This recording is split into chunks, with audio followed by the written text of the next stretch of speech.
మిత్రులందరికీ నా నమస్కారాలు. ఈరోజు శ్రీకాళహస్తి నియోజకవర్గంలో జనసేన పార్టీ శ్రేణులు, జనసేన పార్టీ నాయకులు, జన సైనికులు, వీర మహిళలందరూ ఒకటే కోరుకున్నాము. ఈ 5 సంవత్సరాలుగా 2018 నుండి కానివ్వండి ఇప్పటి వరకు ఈ 5 సంవత్సరాలుగా మా పోరాటం, మా కృషి, మా శ్రమ, మేము కష్టపడిన దానికి గాజు గ్లాస్ గుర్తు శ్రీకాళహస్తి నియోజకవర్గంలో ఉంటుంది, పోటీ చేస్తుంది, నిలబడతాము అనుకున్నాము.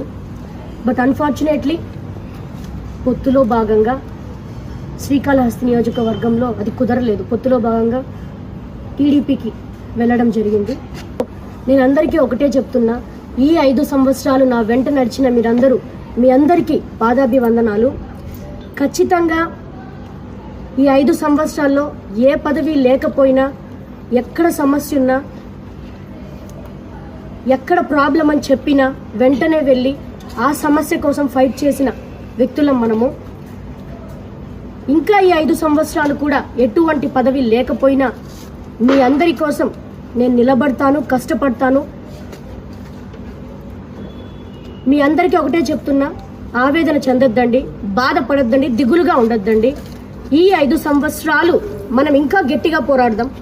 సమస్య ఎక్కడుంటే శ్రీకాళహస్తి నియోజకవర్గంలో వినుతా కోట, మనమంతా అక్కడ నిలబడతాం, ఉంటాం.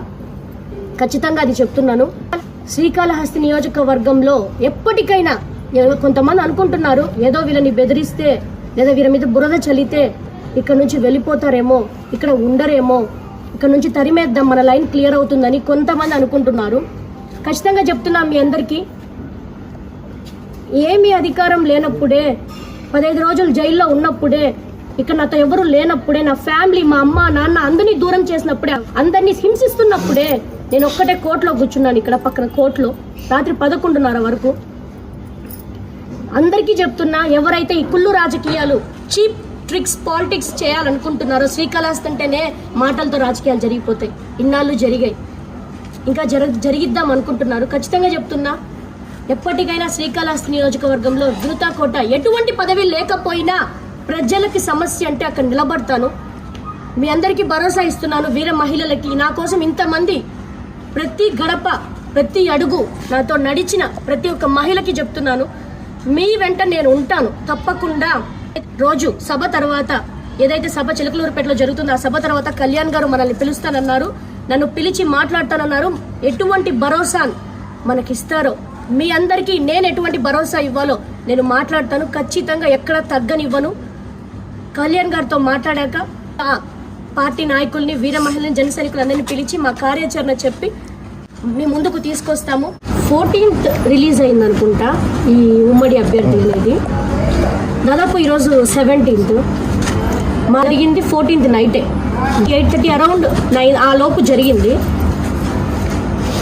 నేనే ఉమ్మడి అభ్యర్థి అయ్యిండుంటే ఈ సిచ్యువేషన్ ఇంకా అతనికి జరిగిందంటే, వాళ్ళ ఎవరికైనా జరిగిందంటే, ఒక ఉమ్మడి అభ్యర్థిగా హుందాతనంగా నేను ఎక్స్పెక్ట్ చేసింది. నిన్న నాకు ఎవరో లింక్ పంపించారు, అప్పుడు నేను ఎక్స్పెక్ట్ చేశా, ఏ పార్టీ నాయకుడైనా, అది మీవాడో మావాడో పక్కనోడో పక్కన పెడితే ఇలా చేయడం తప్పు అని ఒక్క మాట అన్నారేమో అని ఎక్స్పెక్ట్ చేశా. నాకు ఇంతవరకు ఫోన్ కాల్ నా ఫోన్కి రాలేదండి. అమ్మా ఇది జరిగింది, మీ పార్టీ వాడా, నా పార్టీ వాడా, వాడెవడో కోవట్డా, నాకు ఫోన్ కాల్ రాలేదండి. కనీసం సానుభూతి పక్కన పెట్టేయండి, నాకు ఫోన్ కాల్ రాలేదు. అది కాకుండా పక్కన పెడితే నేను మీ ప్రెస్ వాళ్ళతో మాట్లాడారు, ఇక్కడ బల్జోన్ గురించి మాట్లాడతారు ఏంటండి? కులం గురించి ఎవరు అడిగారు మిమ్మల్ని? కులం పేరు ఎందుకు చెప్తున్నారు? కులంతో రాజకీయాలు చేయాలనుకుంటున్నారా మీరు? అది కాకుండా రభసా అంటారు, జన సైనికుల్ని ఇదిగా మాట్లాడుతున్నారు, వైసీపీకి సానుకూలం ఏదో అవుతుంది అంటున్నారు. మీరు వైసీపీకి పాయింట్ ఇస్తున్నారు. 100కి డైల్ చేసామండి పద్ధతిగా, మేము 100కి డైల్ చేసాం. పోలీసు వచ్చి తీసుకెళ్లారు.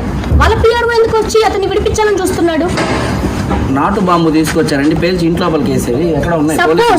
సపోజ్ మా కార్యకర్తలు, మా నాయకులు ఇక్కడ లేకపోయింటే సిచ్యువేషన్ ఏంటి? ఒకటైతే చెప్పగలుగుతాను, జన సైనికులను ఎక్కడ తగ్గించి మాట్లాడితే మాత్రం సహించము. ఎక్కడ సమస్య ఉంటే అక్కడ వినుతా కోట ఉంటుంది ఖచ్చితంగా. జై జనసేన.